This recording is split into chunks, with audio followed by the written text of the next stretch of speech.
البدع والأهواء، أهل البدع العقائدية وأهل البدع السياسية.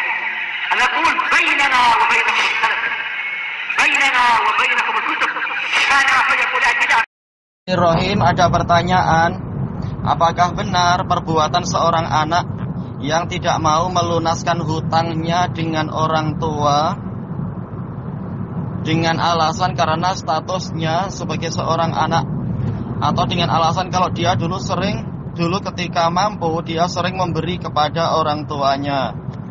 Jawabannya dengan mohon pertolongan pada Allah Ta'ala, tentunya perbuatan itu tidak benar. Yang namanya hutang itu wajib dibayar. Kalau memang betul statusnya dan akadnya waktu itu adalah anak berhutang kepada orang tua, maka dia wajib membayar. Ada beberapa sudut pandang dalam masalah ini. Sudut pandang pertama adalah seluruh harta anak itu milik orang tua. Sebagaimana dalam hadis Ibni Umar radhiyallahu anhu, hadisnya sahih, yaitu anta wa maluka li abik atau li walidik, engkau dan hartamu adalah milik orang tuamu.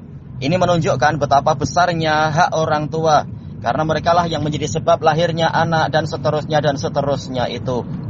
Tetapi dari hadis yang lain juga, hadis Umar dan hadis Ibni Umar menunjukkan bahwasanya anak sendiri boleh memiliki harta. Makanya boleh anak membeli barang orang tuanya, orang tua membeli barang anaknya, masing-masing memiliki hak. Berarti hadis pertama tadi dijelaskan oleh para ulama, maksudnya adalah ketika orang tua memang memerlukan bantuan anak, sementara anak itu mampu, maka anak wajib membantu. Dan orang tua boleh mengambil harta anaknya sesuai dengan cara yang ma'ruf, bukan dengan cara yang mungkar, bukan sesuka hati, tetapi sesuai kadar kemampuan anaknya. Nah sekarang apalagi ketika akadnya memang si anak ingin berhutang pada orang tuanya, hutang 1 juta atau hutang 5 juta atau berapa tak tahu.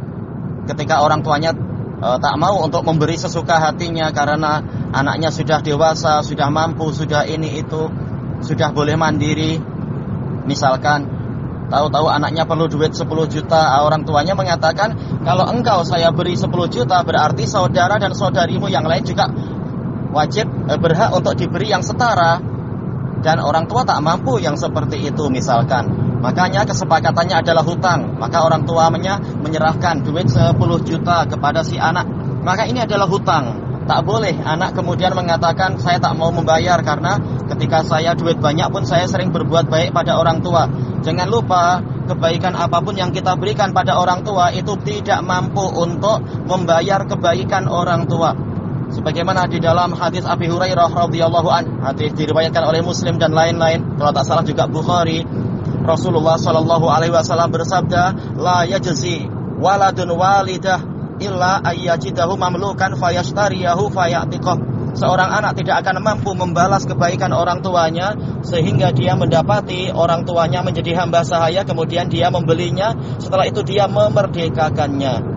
Nah itu baru mampu membalas. Maka tak layak sama sekali untuk si anak mengatakan waktu dirinya mampu dia sering memberi pada orang tua seberapa yang dia beri, seberapa duit, sementara orang tua keluar air mata, keluar darah, keluar peluh dan berbagai perkara untuk menolong anaknya dan sebagainya. Kalau anak sampai masuk penjara, orang tua akan mengorbankan segalanya demi membebaskan anak dan seterusnya. Maka anak tidak layak menyebutkan telah banyak memberi. Kalau memang dia sudah berhutang, maka dia wajib membayar. Kalau dia tidak mampu, maka hendaknya dia minta bantuan ke Baitul Mal, minta bantuan ke jawatan-jawatan kebajikan pemerintah untuk membantu dia membayar hutang, atau meminta pada orang tuanya agar mengakhirkan pembayaran, diberi waktu lagi agar berusaha dan seterusnya. Dan orang tua mendapatkan pahala setiap harinya adalah bersedekah senilai dengan hutang tadi setiap hari selama dia memberikan, selama dia menghutangi itu.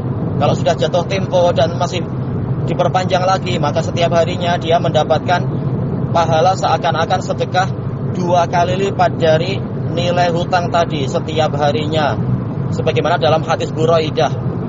Baik. Inilah jawabannya. Jadi intinya kalau berhutang wajib membayar tanpa menyebut-nyebut bahwasanya saya sudah pernah berbuat baik. Akadnya lain-lain. Akad berbuat baik ini akad pahala yang tidak mengikat. Sementara hutang ini akad yang bersifat mengikat. Ini akadnya lain-lain. Thayyib, wallahu a'lam, alhamdulillahirabbil alamin.